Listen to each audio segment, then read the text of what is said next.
Hi, this is Ajay Anand and welcome to Science Classes from excelup.com। इस lesson में आप cockroach की morphology और एनाटॉमी के बारे में पढ़ेंगे और यह लेसन क्लास 11th की बायोलॉजी से लिया गया है। कॉकरोच काफ़ी कॉमन होते हैं, हर जगह दिख जाते हैं और अक्सर रात में जब आप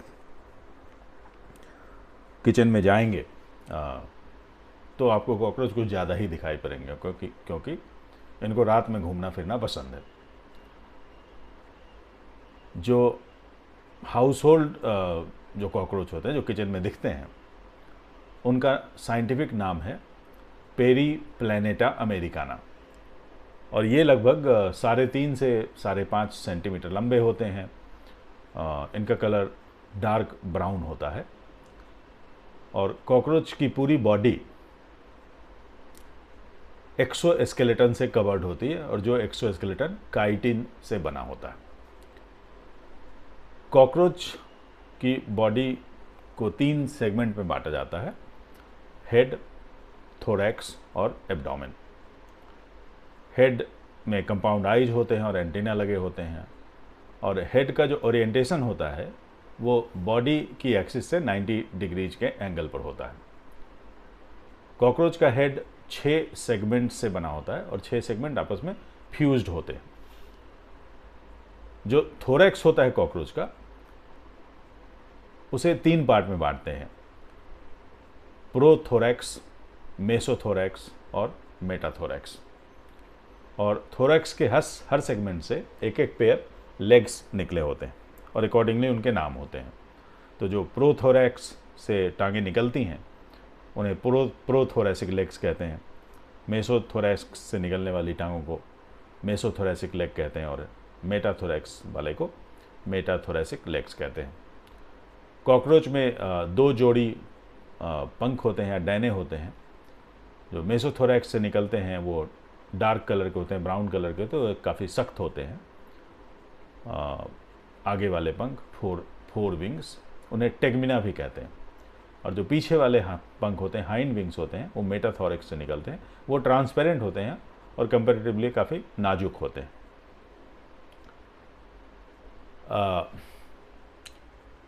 जो कॉकरोच का एब्डोमेन होता है वो 10 सेगमेंट से बना रहता है और एब्डोमिनल सेगमेंट्स इनको स्क्लेराइड्स भी कहते हैं।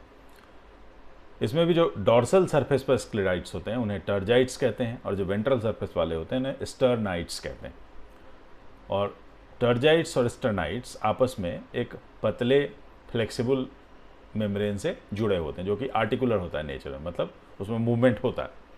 इस मेम्ब्रेन को आर्थोडियल मेम्ब्रेन कहते हैं।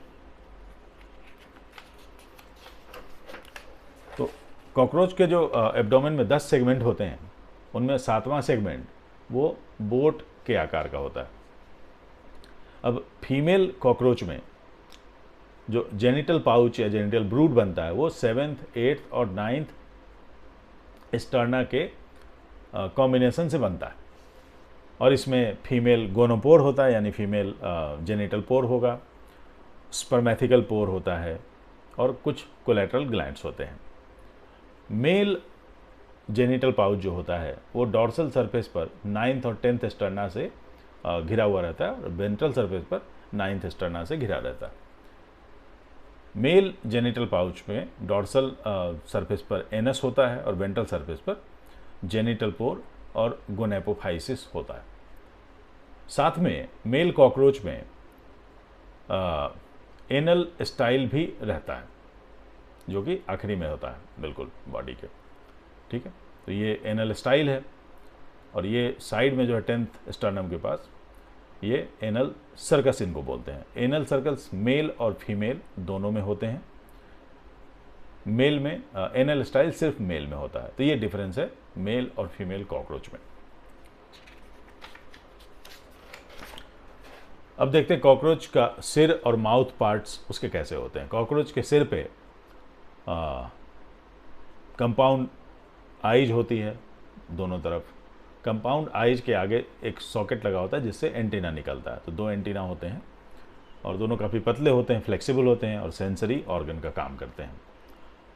कॉकरोच के माउथ पार्ट में एक लैब्रम होता है यानी अपर लिप, लेबियम एक होता है यानी लोअर लिप, उसके बाद एक जोड़ी मैंडिबल होगा जो कि अपर जॉ हो गया, और एक जोड़ी मैक्सिला।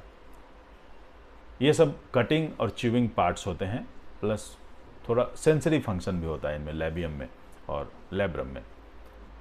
इस डायग्राम में कॉकरोच के माउथ पार्ट को बिल्कुल अलग अलग करके दिखाया गया। तो ये लैब्रम है, अपर लिप्स, ये लेबियम है, लोअर लिप, ये दोनों मैंडिबल हैं, और ये देखिए आरी जैसा स्ट्रक्चर इनका काटने के लिए, और ये मैक्सिला है।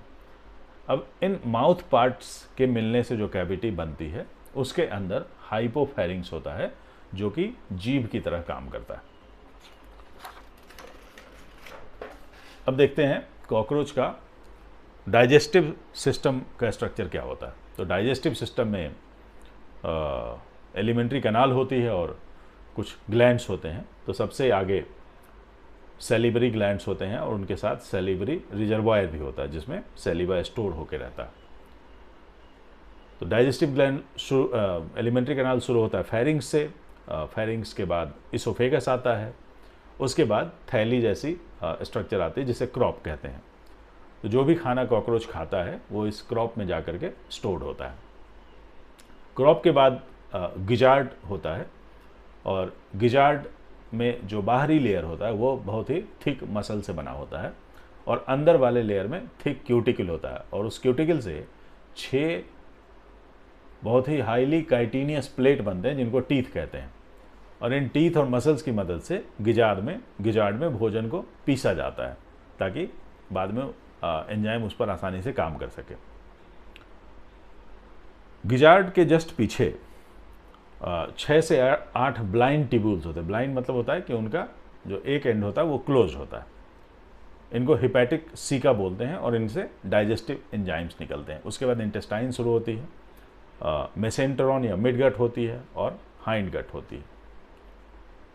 मिड गट के एंड पर 100 से 150 पतले पतले पीले रंग के ट्यूब्स होते हैं जिन्हें मेल्पिगियन ट्यूब कहते हैं। मेल्पिगियन ट्यूब का काम है एक्सक्रीशन।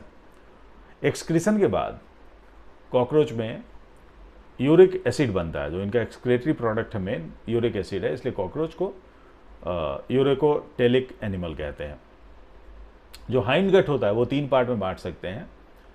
अगला पोर्शन को इलियम बोलते हैं, बीच वाले पोर्शन को कोलोन बोलते हैं, और लास्ट वाले पोर्शन को रेक्टम बोलते हैं। कॉकरोच ओमनीवोरस होते हैं, सब चीज़ खा लेते हैं, मांसाहार, शाकाहार, एवरीथिंग।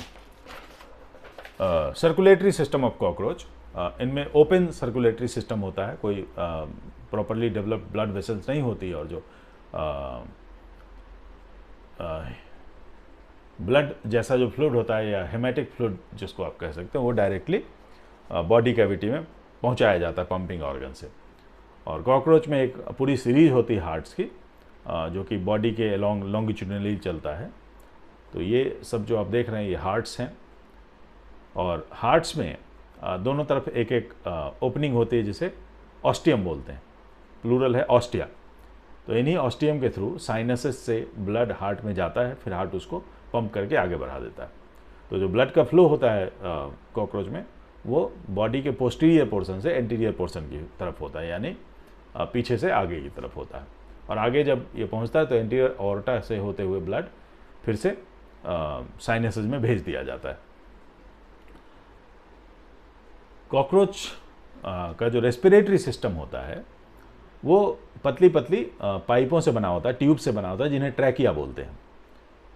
और इस ट्रैकिया का पूरा नेटवर्क होता है, और ये जो ट्रैकियल नेटवर्क होता है ये छोटे छोटे पोर्स के थ्रू बाहर की तरफ खुलते हैं लेटरल साइड में, वेंट्रोलैटरल साइड में। और टोटल 8 पेयर्स होते हैं स्पाइरेकल्स के। थोरेसिक रीजन में 2 पेयर होते हैं, उन्हें थोरेसिक स्पाइरेकल्स बोलते हैं। और एब्डोमिनल रीजन में 8 पेयर्स होते हैं जिन्हें एब्डोमिनल स्पाइरेकल्स बोलते हैं। इन्हीं के थ्रू हवा अंदर जाती है और हवा बाहर आती है, और इस तरह से गैसों का एक्सचेंज होता है कॉकरोच में। Nervous system of cockroach. Cockroach के नर्वस सिस्टम में नर्व गैंग्लिया होते हैं। गैंग्लिया प्लूरल है, गैंग्लियन सिंगुलर होता है। और ये सारे गैंग्लिया जो होते हैं ये लॉन्गिट्यूडिनल कनेक्टिव से जुड़े होते हैं, या वायरिंग आप कह सकते हैं, जो कि जोड़े में होता है। तो 2 तार गए और ये सारे जो है नर्व गैंग्लिया हो गए। तो टोटल थोरैक्स में 3 नर्व गैंग्लिया होते हैं और एब्डोमेन में 6 होते हैं। तो इस तरह से इनका नर्वस सिस्टम बनता है। अब कॉकरोच के हेड वाले पोर्शन में इस नर्वस सिस्टम का थोड़ा सा पोर्शन होता है और मेजर पोर्शन जो होता है वो पूरी बॉडी में होता है। तो इसलिए अगर कॉकरोच के सिर को काट भी दिया जाए तो आसानी से कॉकरोच 7 से 10 दिन तक जिंदा रहता है। ठीक है। जो सेंस ऑर्गन्स होते हैं कई हैं। एंटीना एक सेंस ऑर्गन है, आईज हैं, मैक्सिलरी पाल्प्स हैं, लेबियल पाल्प्स हैं और एनल सर्काई है। कंपाउंड आई भी सेंसरी ऑर्गन है और एक आंख में 2000 ओमेटिडिया होती है जो हेक्सागोनल शेप में होती है।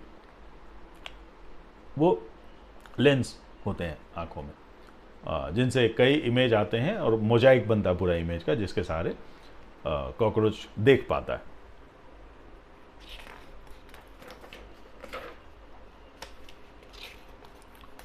Reproductive system of cockroach. तो देखते हैं सबसे पहले मेल रिप्रोडक्टिव सिस्टम का स्ट्रक्चर कैसा होता है। तो मेल रिप्रोडक्टिव सिस्टम में एक जोड़ी टेस्टिस होती है, सेमिनल वेसिकल्स होते हैं और टेस्टिस और सेमिनल वेसिकल के बीच जो ट्यूब जाती है उसको वास्ट डिफरेंस बोलते हैं। फिर सेमिनल वेसिकल से इजैकुलेटरी डक्ट बाहर निकलता है। बाहर में एक्सटर्नल जेनिटेलिया होता है और सेमिनल वेसिकल के ऊपर एक फैलिक ग्लैंड होता है। तो चौथे से छठे सेगमेंट के बीच टेस्टिस होती है। इन टेस्टिस में स्पर्म्स बनते हैं। जो फैलिक ग्लैंड होता है वो छठे से 7वें सेगमेंट में होता है और ये एक्सेसरी ग्लैंड का काम करता है। तो स्पर्म्स बनने के बाद वास्ट डिफरेंस होते हुए ये सेमिनल वेसिकल्स में जाकर के स्टोर्ड हो जाते हैं। सेमिनल वेसिकल्स के अंदर कुछ पतले ट्यूब होते हैं, कुछ बड़े वाले ट्यूब होते हैं। तो पतले ट्यूब सेंटर की तरफ होते हैं और बड़े वाले ट्यूब पेरिफेरी की तरफ होते हैं। और सेमिनल वेसिकल के भीतर स्पर्म्स जो हैं वो आपस में चिपक के बंडल्स बनाते हैं और एक बंडल को स्पर्मेटोफोर बोलते हैं। फिर ये बंडल जो है इजैकुलेटरी डक्ट के थ्रू बाहर की तरफ निकलते हैं। जो एक्सटर्नल जेनिटेलिया होता है उसमें फैलोमियर होता है और स्यूडोपेनिस होता है। तो लेफ्ट और राइट साइड में होते हैं, पेयर्स में होंगे। और फैलोमियर होता है उसमें आगे एक टिटिलेटर भी लगा होता है। प्लस मेल कॉकरोचेज में एनल स्टाइल भी होते हैं और फीमेल में एनल सर्कस होते हैं, दोनों में होते हैं एनल सर्कस। ठीक है। तो ये मेल कॉकरोच का रिप्रोडक्टिव सिस्टम का स्ट्रक्चर हो गया।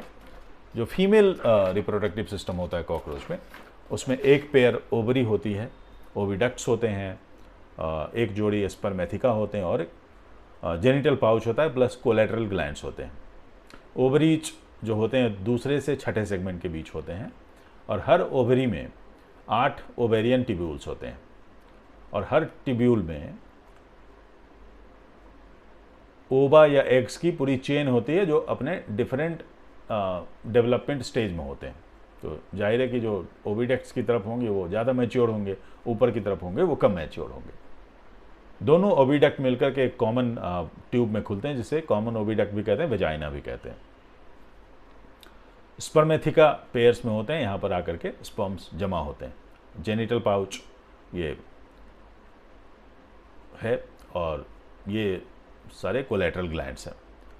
तो जब फर्टिलाइजेशन होता है उसके बाद जो फर्टिलाइज्ड एग्स होते हैं उनके ऊपर एक हार्ड कवर बन जाता है, कैप्सूल की तरह या साबुनदानी की तरह भी आप कह सकते हैं। इस कवच को या कवर को ऊओथिका कहते हैं। ऊओथिका की लंबाई लगभग 8 मिलीमीटर होती है। आपने शायद देखा होगा कई बार किचन वगैरह में घर की सफाई करते समय। एक बार में एक फीमेल कॉकरोच 9 से 10 ऊओथिके देती है और इन ऊओथिके को किसी डैम प्लेस में जमा कर दिया जाता है या फिक्स कर दिया जाता है कॉकरोच द्वारा, जहाँ पर नमी हो पूरी और फूड की भी सप्लाई हो। फिर उनमें से हर ऊओथिका में 14 से 16 एग्स होते हैं और इनमें से बच्चे निकलते हैं। तो जो यंग कॉकरोच होते हैं उन्हें निम्फ बोलते हैं और वो ट्रांसपेरेंट होते हैं, ब्राउन कलर के नहीं होते हैं, उनमें पंख भी नहीं होते हैं। उसके बाद निम्स में माउल्टिंग होती है 13 बार। माउल्टिंग मतलब हर बार जो है एक्सोस्केलेटन पूरा बदलता है, और 13 राउंड की माउल्टिंग के बाद फाइनली निम्फ जो है वो एडल्ट कॉकरोच बनता है। इस लेसन में इतना ही। Thank you.